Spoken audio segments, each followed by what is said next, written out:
Welcome back, boys and girls, to Dark's Library.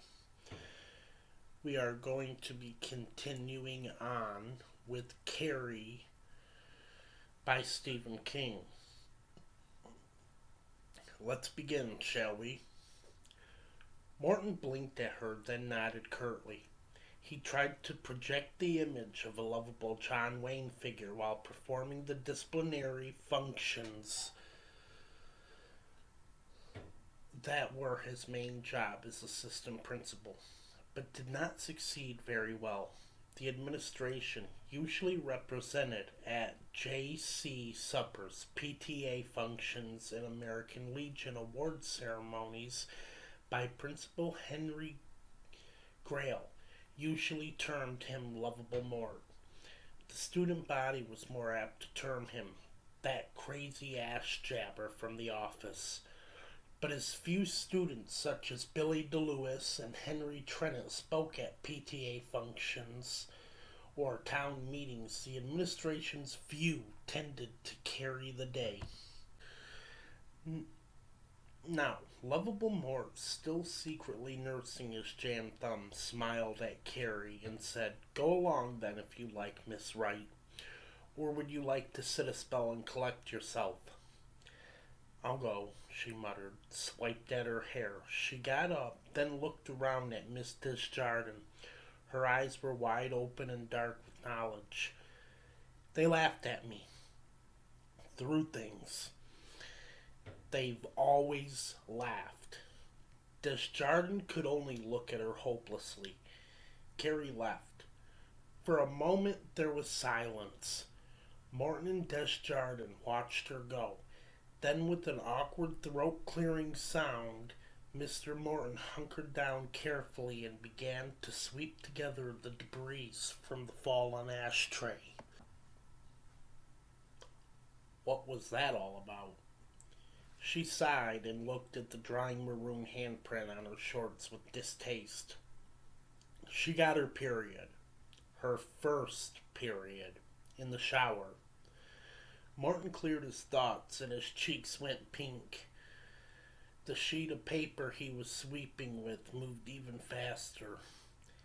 "Isn't she a bit, old for her first?" "Yes, that's what made it so traumatic for her. Although I can't understand why her mother..." The thought trailed off, forgotten for the moment. "I don't think I handled it very well, Morty. But I didn't understand what was going on. She thought she was bleeding to death." He started up sharply. "I don't believe she knew there was such a thing as menstruation until half an hour ago."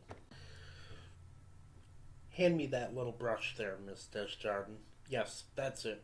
She handed him a little brush with the legend "Chamberlain Hardware and Lumber Company never brushes you off" written up the handle. He began to brush his pile of ashes onto the paper. "There's still going to be some for the vacuum cleaner, I guess. The steep pile is miserable.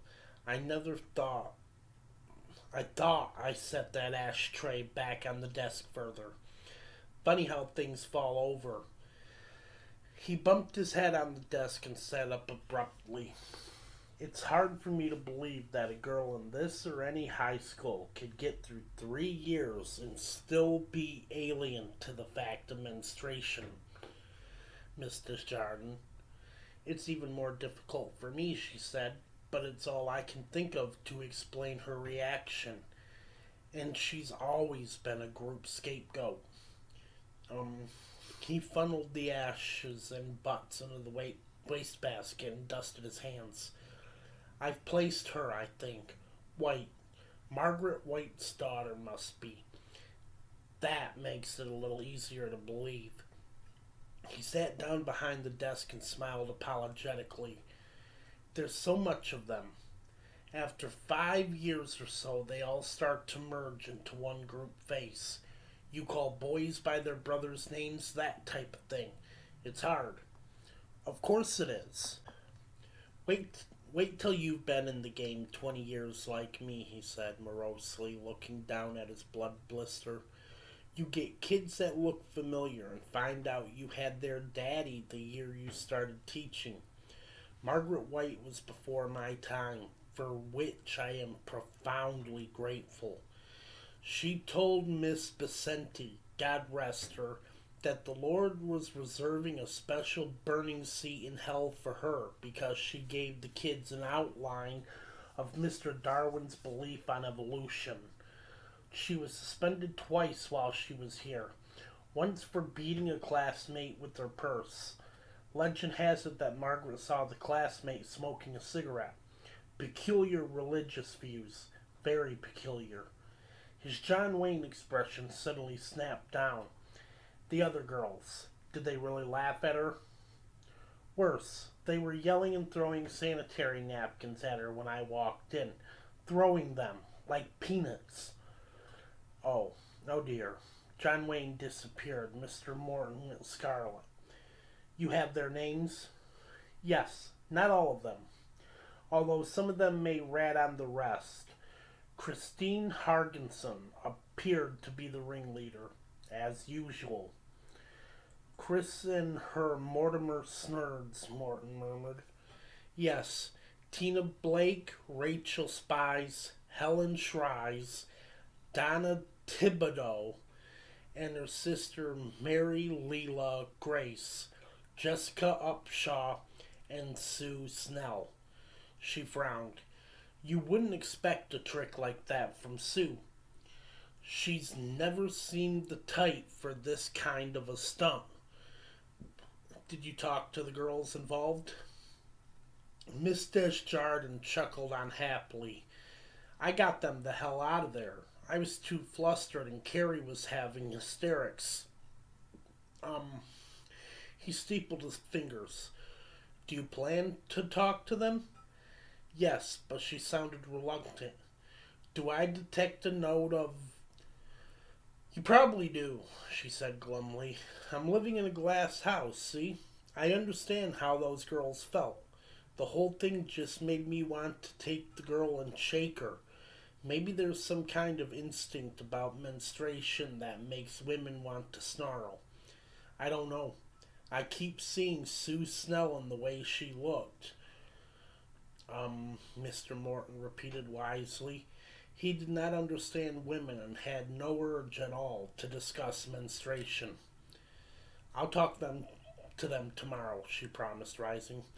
Rip them up one side and up the other. Good. Make the punishment suit the crime. And if you feel you have to send any of them to me, feel free. I will, she said kindly. By the way, a light blew out while I was trying to calm her down. It added the final touch. I'll send a janitor right down, he promised. And thanks for doing your best, Miss Desjardins. Will you have Miss Fish send in Billy and Henry? Certainly. She left. He leaned back, the whole business slide out of his mind when Billy DeLewis and Henry Trennant, class cutters extraordinaire, slunk in.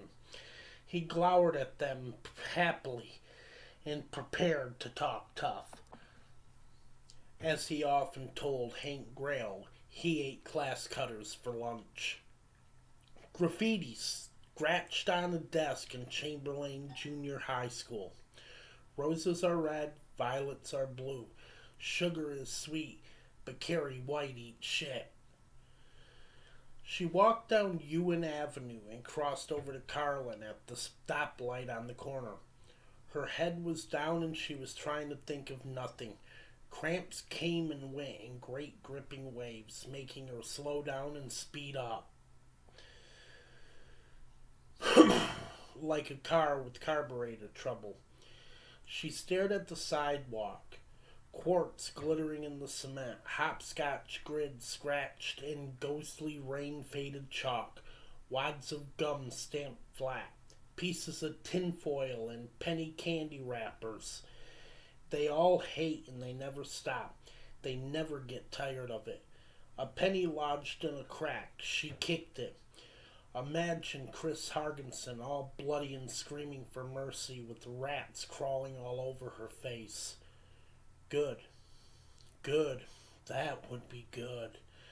A dog turd with a foot track in the middle of it. A roll of blackened caps that some kid had banged with a stone. Cigarette butts. Crash her head in with a boulder. Crash in all their heads. Good. Good. Savior Jesus, meek and mild. That was good for Mama, all right, for her. She didn't have to go among the wolves every day of every year, out into the carnivals of laughers, joke tellers, pointers, snickerers. And didn't Mama say there would be a day of judgment? The name of that star shall be wormwood, and they shall be scoured with scorpions. And an angel with a sword? If only it would be today, and Jesus coming, not with a lamb and a shepherd's crook, but with a boulder in each hand to crush the laughers and snickerers, to root out the evil and destroy it, screaming, a terrible Jesus of blood and righteousness. And if only she could be his sword and his arm. She'd tried to fit. She had defied Mama in 100 little ways. She tried to erase the red-plagued circle that had been drawn around her from the first day she had left the controlled environment of the small house on Carlin Street and had walked up Baker Street Grammar School with her Bible under her arm. She could remember that day, the stairs, the sudden awful silence when she had gotten down on her knees before lunch in the school cafeteria. The laughter had begun on that day, and had echoed up through the years. The red plague circle was like blood itself. You could scrub and scrub and scrub, and it would still be there. Not erased, not clean. She had never gotten on her knees in a public place, although she had not told Mama that. Still, the original memory remained, with her and with them. She had fought Mama tooth and nail over the Christian youth camp, and had earned the money to go, herself, by taking and sewing. Mama told her darkly that it was a sin, that it was Methodists and Baptists and Congregationalists, and that it was sin and backsliding. She forbade Carrie to swim at camp. Yet, although she had swum and had laughed when they ducked her, until she couldn't get her breath anymore and they kept doing it and she got panicky and began to scream, and had tried to take part in the camp's activities, 1,000 practical jokes had been played on old praying Carrie, and she had come home on the bus a week early, her eyes red and socketed from weeping, to be picked up by Mama at the station. And Mama had told her grimly that she should treasure the memory of her scouring as proof that Mama knew, that Mama was right, that the only hope of safety and salvation was inside the red circle. For straight is the gate, Mama said grimly in the taxi. And at home she had sent Carrie to the closet for 6 hours. Mama had, of course, forbade her to shower with the other girls. Carrie had hidden her shower things in her school lockers and showered anyway, taking part in a naked ritual that was shameful and embarrassing to her, in hopes that the circle around her might fade a little. Just a little. But today, oh, today.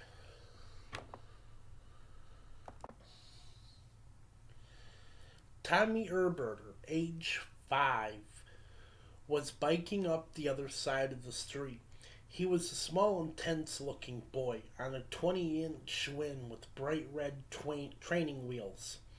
He was humming Scooby-Doo, Where Are You under his breath. He saw Carrie, brightened, and stuck out his tongue. "Hey, old fart face of prayin' Carrie!" Carrie glared at him with sudden smoking rage. The bike wobbled on its training wheels and suddenly fell over. Tommy screamed. The bike was on top of him. Carrie smiled and walked on. The sound of Tommy's wails was like sweet, jangling music in her ears. If only she could make something like that happen whenever she liked. Just did. She stopped dead, 7 houses up from her own, staring blankly at nothing. Behind her, Tommy was climbing tearfully back onto his bike, nursing a scraped knee. He yelled something at her, but she ignored it. She had been yelled at by experts. She had been thinking, fall off that bike, kid. Push you off that bike and split your rotten head. And something had happened. Her mind had, she groped for a word, had flexed. That was not just right, but it was very close. There had been a curious mental bending, almost like an elbow curling a dumbbell. That wasn't exactly right either, but it was all she could think of. An elbow with no strength, a weak baby muscle. Flex. She suddenly stared fiercely at Miss Yordy's big picture window. She thought, stupid frumpy old bitch, break that window. Nothing. Miss Yordy's picture window glittered serenely in the fresh 9 o'clock glow of morning. Another cramp gripped Carrie's belly and she walked on. But the light in the ashtray, don't forget the ashtray. She looked back. Old bitch hates my mama. Over her shoulder again it seemed that something flexed, but very weakly.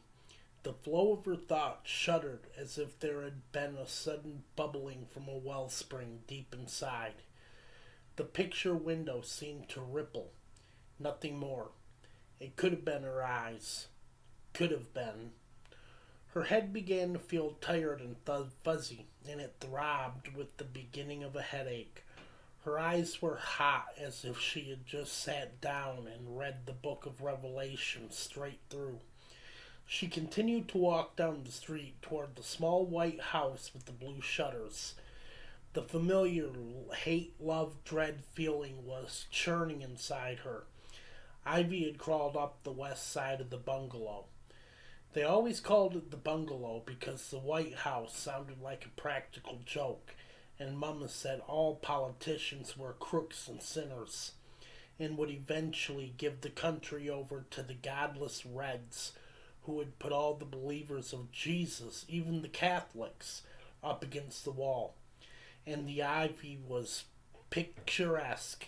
She knew it was, but sometimes she hated it. Sometimes, like now, the ivy looked like grotesque giant hand rigged with veins which had sprung up out of the ground to grip the building.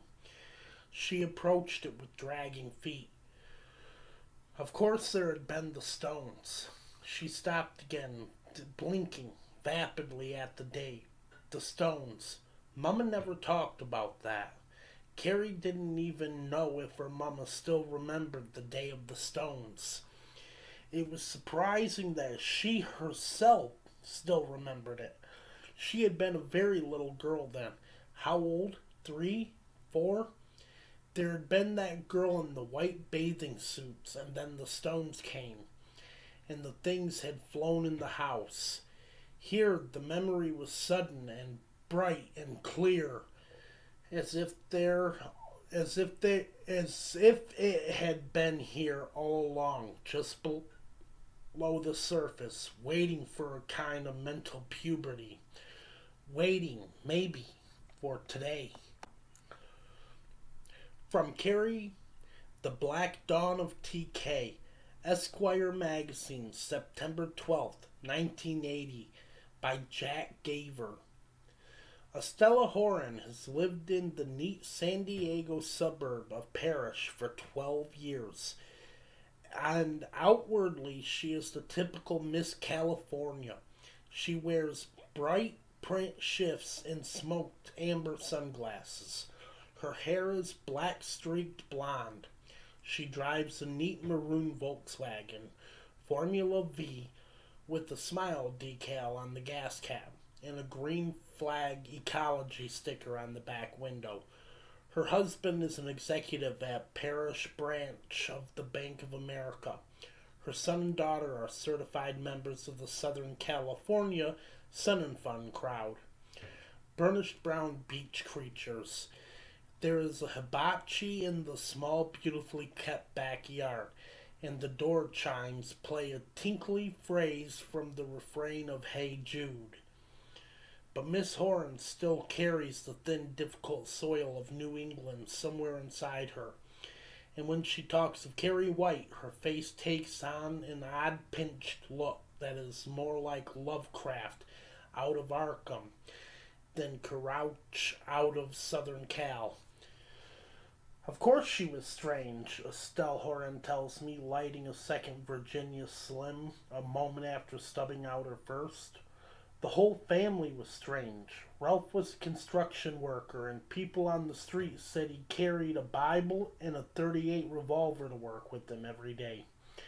The Bible was for his coffee break and lunch. The .38 was in case he met the Antichrist on the job. I can remember the Bible myself. The revolver? Who knows? He was a big olive-skinned man with his hair always shaved into a flat-top crew cut. He always looked mean, and you didn't meet his eyes. Not ever.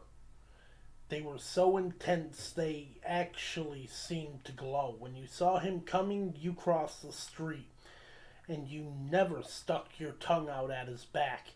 Not ever. That's how spooky he was. She pauses, puffing clouds of cigarette smoke towards the pseudo redwood beams that cross the ceiling. Stella Horan lived on Carlin Street until she was 20, commuting to day classes at Lewin Business Colleges in Motton. But she remembers the incident of the stones very clearly. There are times, she says, when I wonder if I might have caused it. Their backyard was next to ours, and Miss White had put in a hedge, but it hadn't grown out yet. She called my mother dozens of times about the show I was putting on in my backyard. Well, my bathing suit was perfectly decent. Prudish by today's standards. Nothing but a plain old one-piece Jantezen. Miss White used to go on and on about what a scandal it was for her baby. My mother, well, she tries to be polite, but her temper is so quick. I don't know what Margaret White said to finally push her over the edge. Called me the whore of Babylon, I suppose. But my mother told her our yard was our yard, and I'd go out and dance the hoochie coochie buck naked if that was her pleasure and mine. She also told her that it was a dirty old woman with a can of worms for a mind. There was a lot more shouting, but that was the upshot of it. I wanted to stop sunbathing right then. I hate trouble. It upsets my stomach. But Mom, when she gets a case, she's a terror. She came home from Jordan Marsh with a little white bikini. Told me I might as well get all the sun I could. After all, she said, the privacy of our own backyard and all. Stella Horan smiles at the memory and crushes out her cigarette. I tried to argue with her. Tell her I didn't want any more trouble.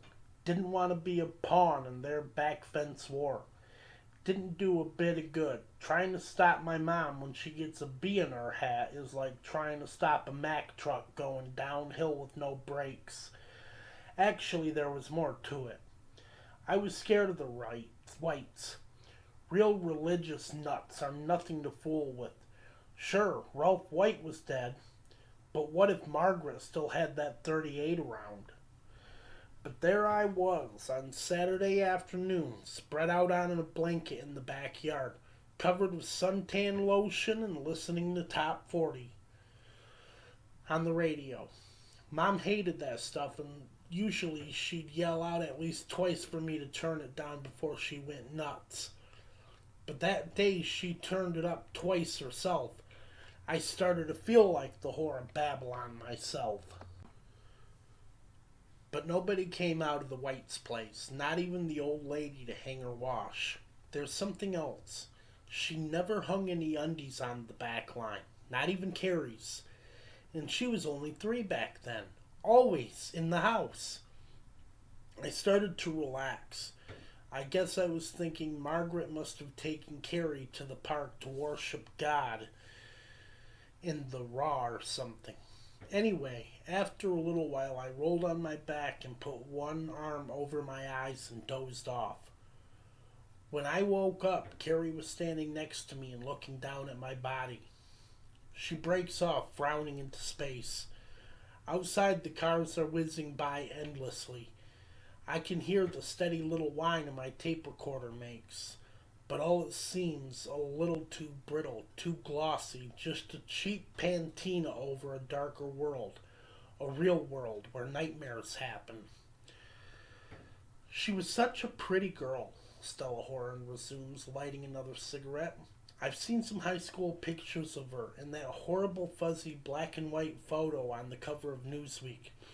I look at them and all I can think is, dear God, where did she go? What did that old woman do to her? Then I feel sick and sorry. She was so pretty with pink cheeks and bright brown eyes, and her hair, the shade of blonde, will darken and get mousy. Sweet is the only word that fits. Sweet and bright and innocent. Her mother's sickness haven't touched her very deeply. Not then. I kind of started up awake and tried to smile. It was hard to think what to do. I was loggy from the sun and my mind felt sticky and slow. I said, hi. She was wearing a little yellow dress, sort of cute, but awfully long for a girl in the summer. It came down to her shins. She didn't smile back, she just pointed and said, what are those? I looked down and saw that my top had slipped while I was sleeping. So I fixed it and said, those are my breasts, Carrie. Then she said very solemnly, I wish I had some. I said, you have to wait, Carrie. You won't start getting them for another, 8 or 9 years?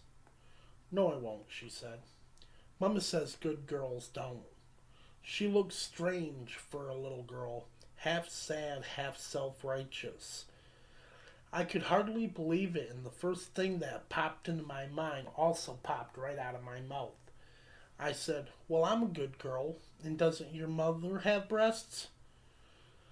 She lowered her head and said something so softly I couldn't hear it. When I asked her to repeat it, she looked at me defiantly and said that her mama had been bad when she made her, and that's why she had them. She called them dirty pillows, as if it was all one word. I couldn't believe it. I was just dumbfounded. There was nothing at all I could think to say. We stared at each other, and what I wanted to do was grab that sad little scrap of girl and run away with her.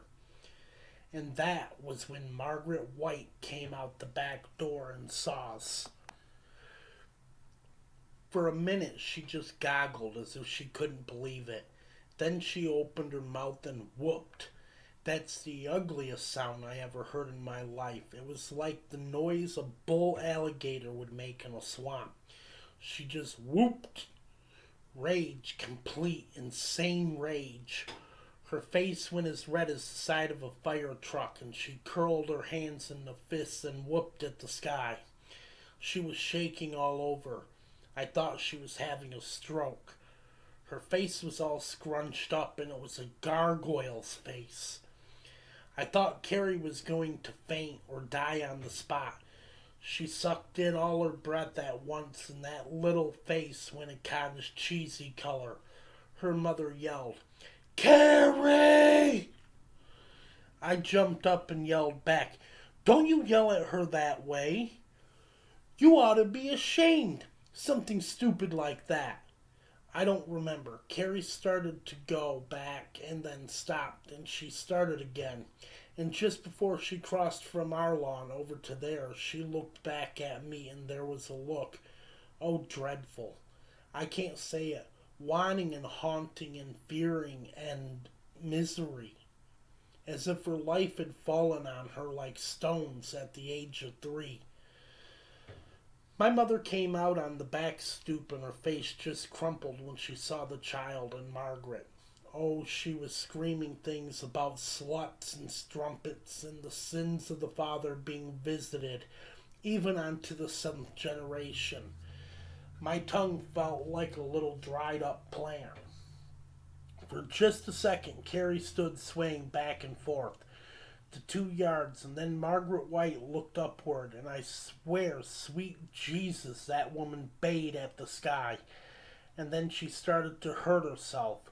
Scourge marks. She was clawing at her necks and cheeks, making red marks and scratches. She tore her dress. Carrie screamed out, "Mama!" and ran to her. Miss White kind of squatted like a frog. Her arms swooped wide open. I thought she was going to crush her, and I screamed. The woman was grinning, grinning and drooling right down her chin. Oh, I was sick. Jesus, I was so sick. She gathered her up and they went in. I turned off my radio and I could hear her. Some of the words, but not all. You didn't have to hear all the words to know what was going on. Praying and sobbing and screeching, crazy sounds. And Margaret telling the little girl to get herself into the closet and pray. To get into the closet and pray. The little girl crying and screaming that she was sorry. She forgot. Then nothing. And my mother and I just looked at each other. I never saw Mom look so bad. Not even when Dad died. She said, "The child." And that was all. We went inside. She gets up and goes to the window. A pretty woman in a yellow no-back sundress. It's almost like living it all over again, you know. She says, not turning around. I'm riled up inside again. She laughs a little and cradles her elbow in her palms. Oh, she was so pretty. You'd never know it from those pictures. Cars go by outside back and forth. I sit and wait for her to go on. She reminds me of a pole vaulter eyeing the bar and wondering if it's set too high. My mother brewed a Scotch tea, strong with milk, the way she used to when I was tomboying around with someone who would push me in the nettle patch or I'd fall off my bicycle. It was awful, but we drank it anyway.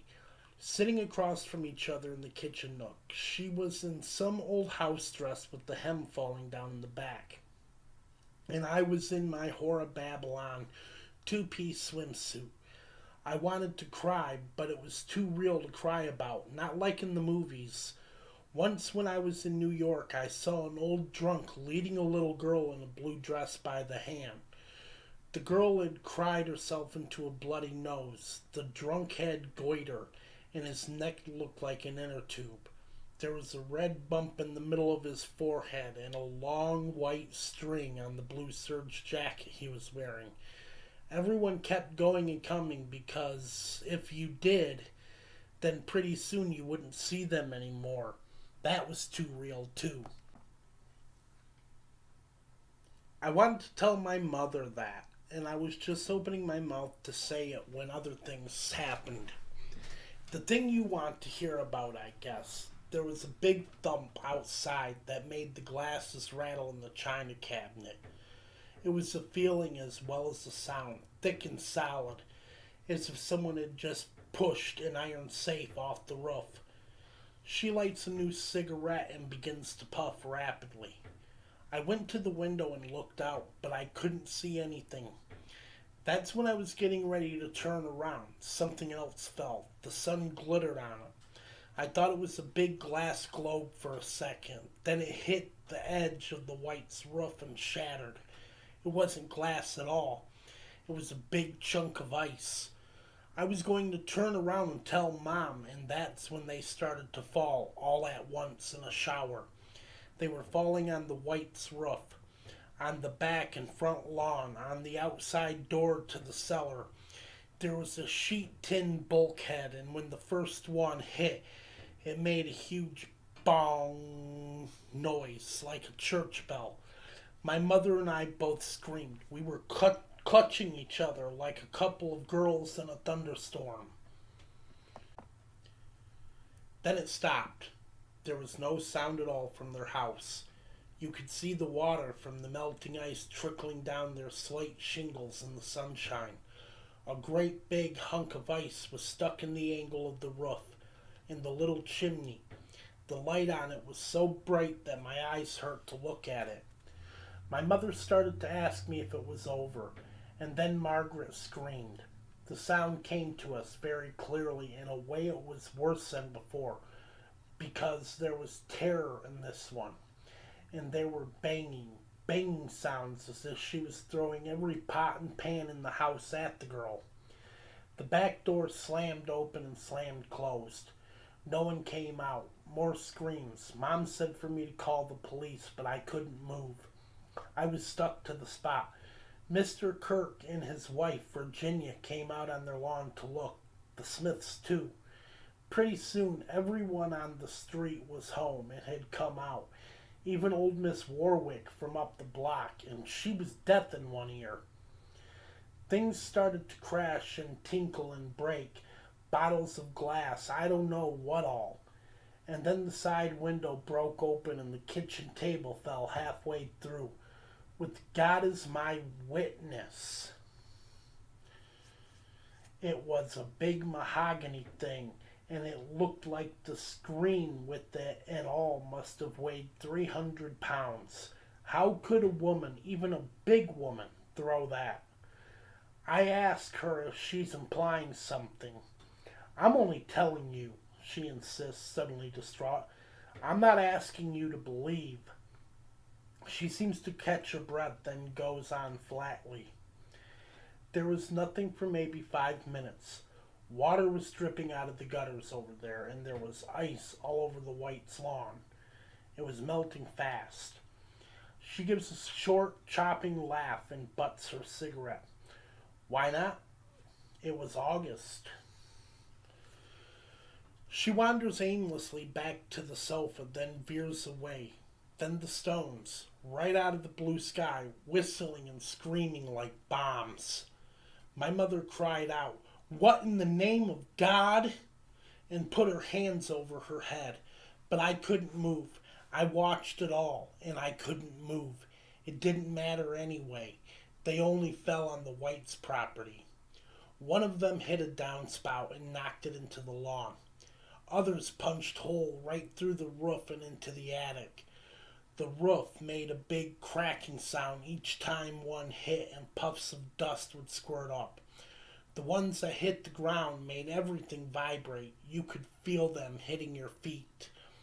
Our china was tinkling, and the fancy Welsh dresser was shaking, and my mother's teacup fell on the floor and broke.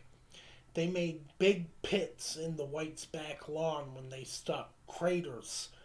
Miss White hired a junk man from across town to cart them away, and Jerry Smith from up the street paid him $1 to let him chip a piece off one. He took it to BU and looked at it and said it was ordinary granite. One of the last ones hit a little table they had in their backyard and smashed it to pieces. But nothing that wasn't on their property was hit. She stops and turns from the window to look at me. Her face is haggard from remembering all that. One hand plays forgetfully with her casually stylish shag haircut. Not much of it got into local paper by the time Billy Harris came around. He reported the Chamberlain News. She had already gotten the roof fixed, and when the people told him that the stones had gone right through it, I think he thought we were pulling his leg. Nobody wants to believe it, not even now. You and all the people who will read what you write will wish they could laugh it off and call me just another nut who's been out here in the sun too long. But it happened. There were lots of people on the block who saw it happen. And it was just as real as that drunk leading the little girl with the bloody nose. And now there's this other thing. No one can laugh that off either. Too many people are dead. And we are going to end this video here, folks. I hope you all enjoy it. Thanks for tuning in. Join us tomorrow for another edition. Have a good day, folks. Welcome back, boys and girls, to Dark's Library. We are going to be continuing on with Carrie by Stephen King. Let's begin, shall we? Morton blinked at her, then nodded curtly. He tried to project the image of a lovable John Wayne figure while performing the disciplinary functions that were his